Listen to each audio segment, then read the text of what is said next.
Hello everybody, my name is Craig Bennett, and today I'm going to be doing another Star System video, and we'll be taking a look at the Cutty Black.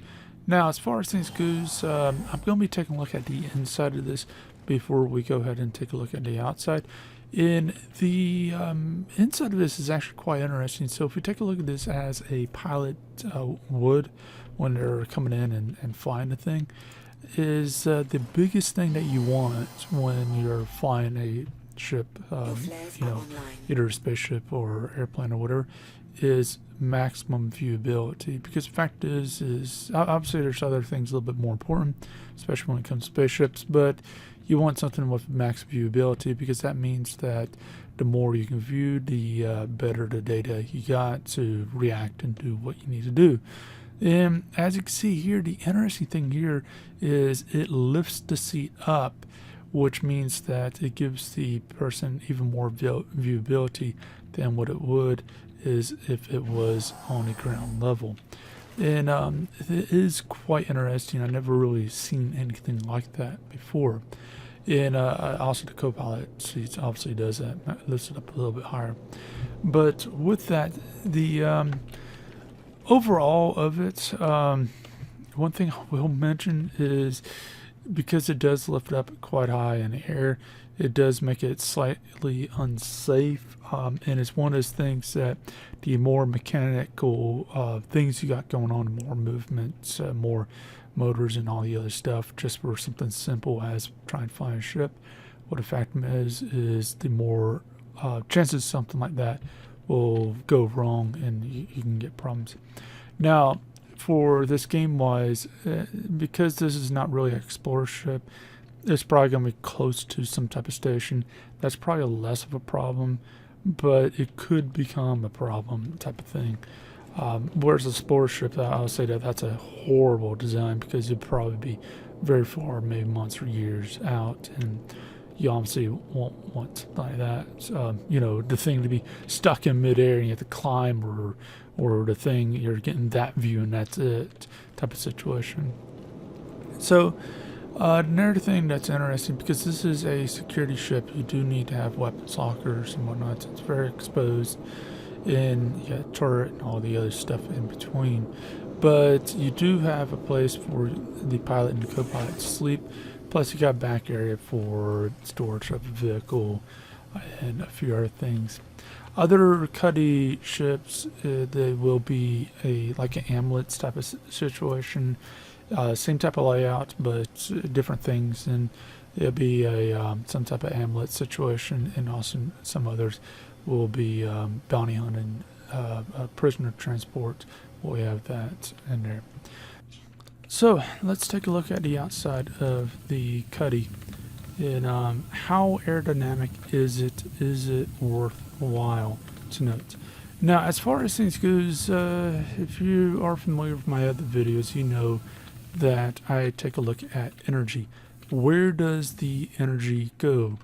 And what you'll find is in pretty much everything, the energy against the atmosphere from the ship, it goes from the front to the back, so track, and then the thrusters, it creates momentum forward energy, which means you got energy going from the back to the front.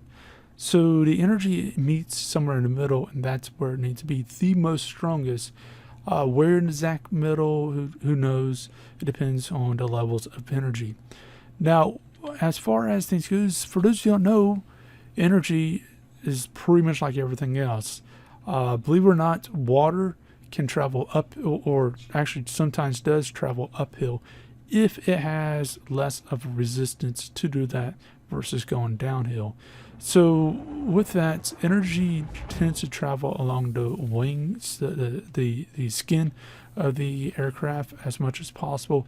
Obviously, it can go into the core of it to some point, but it tends to travel along the skin of the aircraft as much as it can.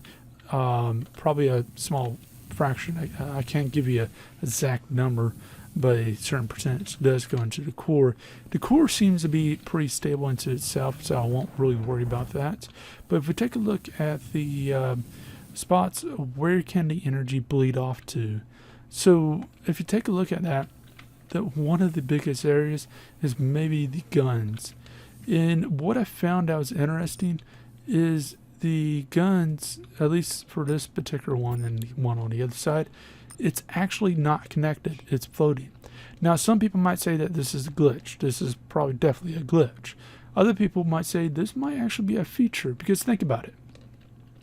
So you have wind resistance, and it can actually go over here, and it's probably not going to make much of a difference, but it can go over here, and as long as you got some type of magnetic thing which keeps the gun there, it floats, but it's there, and it keeps it with the ship as much as possible.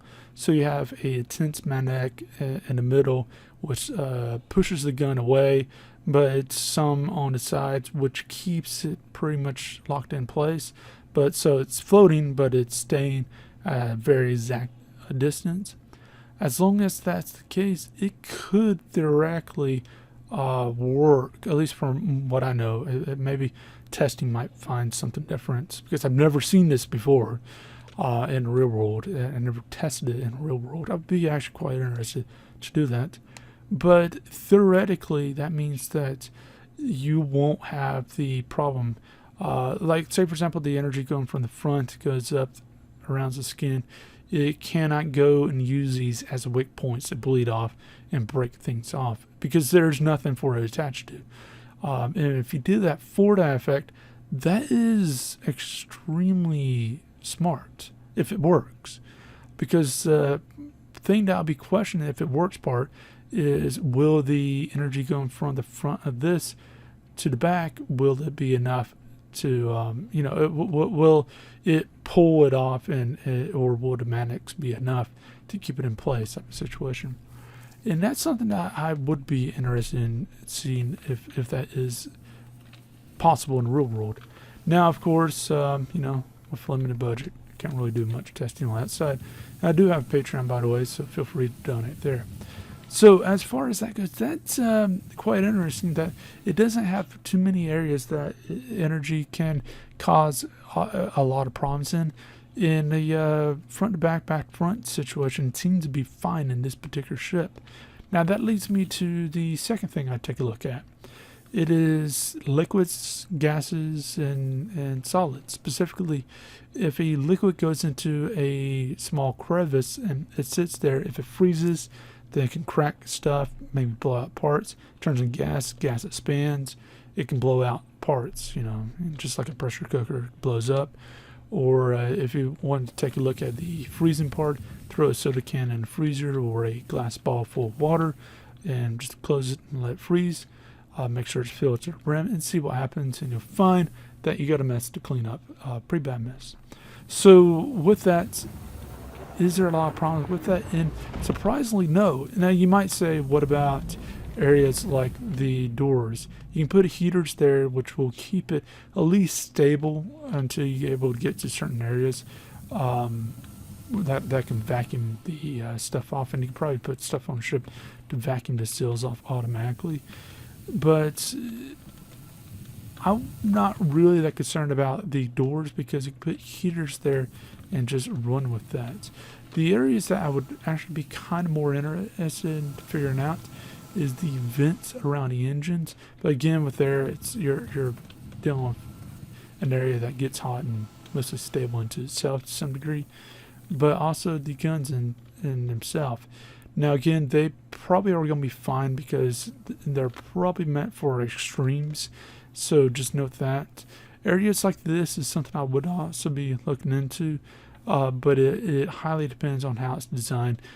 It could, in theory, be that has a heater behind it, but my question is, why have that there at all? So that's something to note. Maybe it's an access panel and it really doesn't have anything there.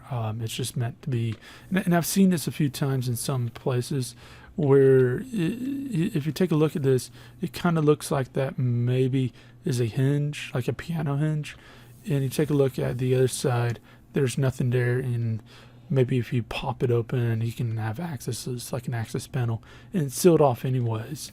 So that's something that's possible right there.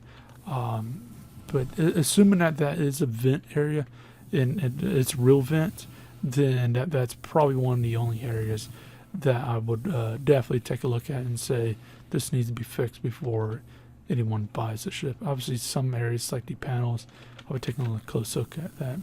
So, I mean, like if a company came up to me and say, do we need to buy this?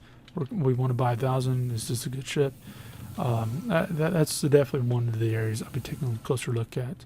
On top of figuring out what type of metals is holding the guns onto the ship, and also what type of metals is on the ship in itself, to figure out these wing things are not going to rip off due to the pilot doing something weird. Now I'm just going to loop the video because, as you might have seen there, got a 300. It's a disconnect error.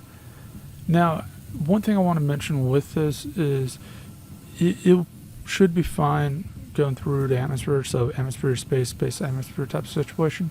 But making sharp turns and stuff like this, I don't think this is the ship for that.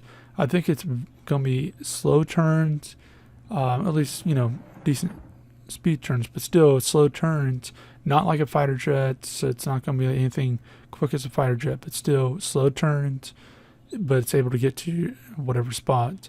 And unless if you got some massive push from those engines, I don't think you're going to find a lot of abilities for the thing to actually launch you in space extremely quickly. That's something to note into itself. Now, as far as that goes, if you do have any more questions, anything else, then feel free to leave that in the comment section and leave a like, subscribe, share. Also, let me know what ships you want me to take a look at in the future, what games that you want me to take a look at, specifically what ships in whatever game that you want me to take a look at, and I'll take a look at that in the future. Feel free to check out Patreon, check out all my other stuff, and I hope you have a great day.